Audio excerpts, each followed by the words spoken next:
For today's video mga kapare, samahan nyo naman po kami sa aming munting tanghalian. Kamusta kayo mga kapare? Hello sa inyong lahat. Hello po. Ang hinanda po namin ngayon, maraming salamat po ulit sa generosity ni Tita. Meron po kaming steamed tilapia at syempre meron po kami ditong bok choy. Yan po, braised bok choy. Tapos meron po kami dito yung sabaw ng tilapia, kanin, may kape. Manalangin po tayo. Maraming salamat po Lord sa blessings, lalong-lalo na po sa pagkain na ito. Naway panatilihin nyo kaming healthy at safe sa lahat ng oras. Ito hiniling namin sa ngalan ni Jesus. Amen. Amen. Mangantayin mga kapares, sabay-sabay na po tayong mabusog. Mantayon. Okay. Kuha po kayo ng makakain dyan.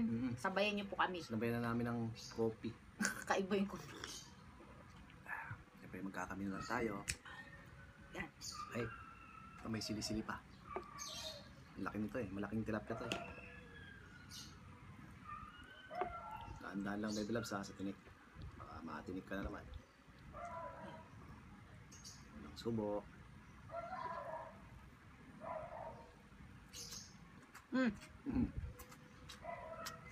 Tamang sili. Anghang. Kakaiba po yung steamed tilapia, no? Masarap yung lasa niya. Yung may timpla kasi siyang mga herbs tapos aromatics. May sili. Ngayon lang din ako nakaano to. Asian type ng pagka-steam. Ng tilapia. Kaya pala. Kasi ito bok choy, di ba? Yung mga niluluto ng mga Chinese, no? Alam mo yan yung nakakain sa restaurant. Hmm. Yung ganyang isda. Yung nakakain sa mga Chinese restaurant. Ganyan. Kaya nga. Talagang pang Chinese yung luto, no? Salamat kay tita. Thank you po.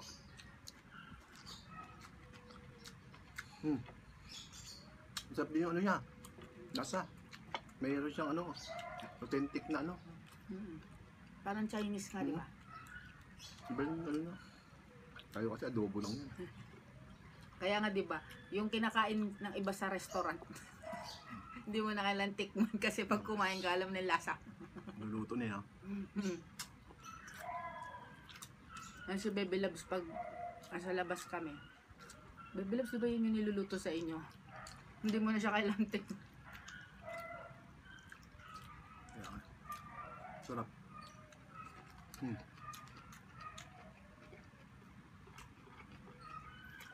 Ano kaya yung ingredients niya, no?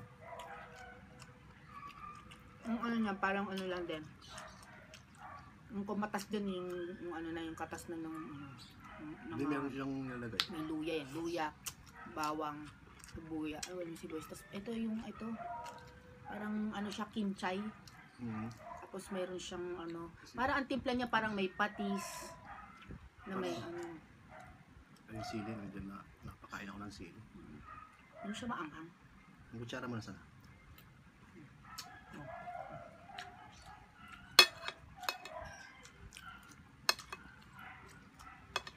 Tsaka yung ano, yung isda niya, Baby Loves, ano, fresh. No? Tinanggal ko yung sili.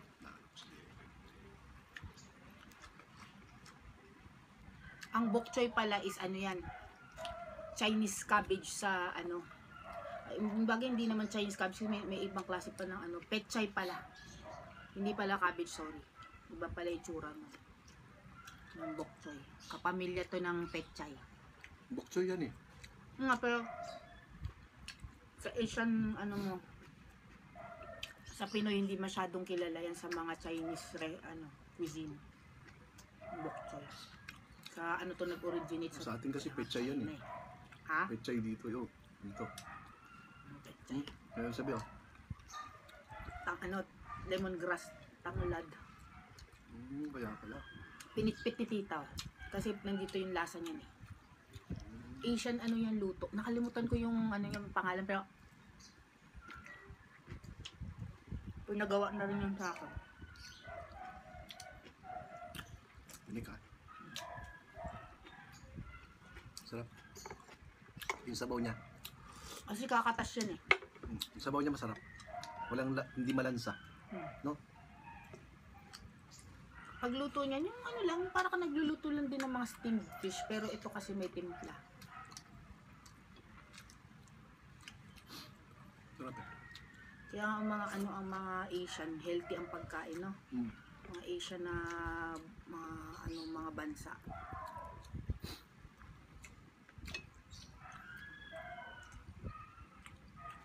Kaya nga ang mga afang, gusto nila ng cuisine natin kasi diverse yung, tsaka healthy. Mahilig tayo sa may mga sabaw, sarsa, ganun. Diba? Alam ko yun. Tsaka hindi sila nagra-rice kasi. So parang, pagkunan sila ng kanin bago sa nila. Bago sa panlasa. Kuha pang kanin. Ito yung sabaw. Yung sabaw. Meron siyang asim. Ang lasa ng sabaw may asim, may anghang, may konting tamis. Ganun siya, lasa. Kakaiba. Tsaka may konting, basta halo-halo yung lasa niya. May alat. Nandun na lahat. Alat, tamis, anghang na. Ibang lasa talaga siya. Kahit ako. Kakaiba. Kakaibang lasa. Pero masarap. Pero napaka-healthy niya. Kasi steam lang.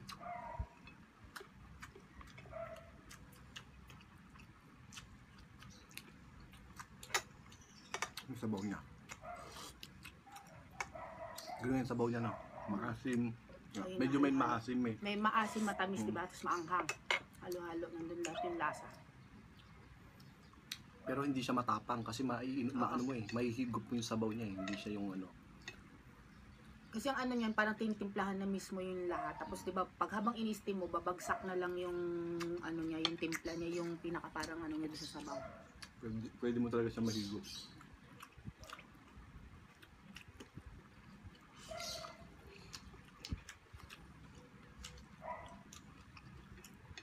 Dito ka sa mga laman. Yung tilapia niya, yung high-end yan na tilapia, no? Hindi. Ano lang yun? Pero malaki. Malaking Malaki version siya, ng tilapia. Pag ini-steam, hindi siya tinatanggal Parehas lang ng to. kaliskis. Ano lang. Maganda rin pagkakaluto kasi hindi mo maano yung lansa. Siguro, yung lemongrass, yun, pang tanggal ng sayan yung tanglad. Pit niya kasi. Hindi, baka din yung mga herb, ginamit na herb. Kasi Mm. kahit man lagyan mo may pagkakalansa, ito wala talaga eh. Wala talaga siyang pagkalansa eh. Tsaka rin yan, sa binibilan din yan. Kapag ang supplier mo talagang fresh, yung kukuhanan mo. Ganyan ang effect.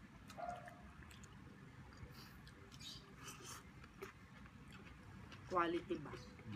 No? Para na siyang pang-serve sa mga restaurants yung lasa. Promise.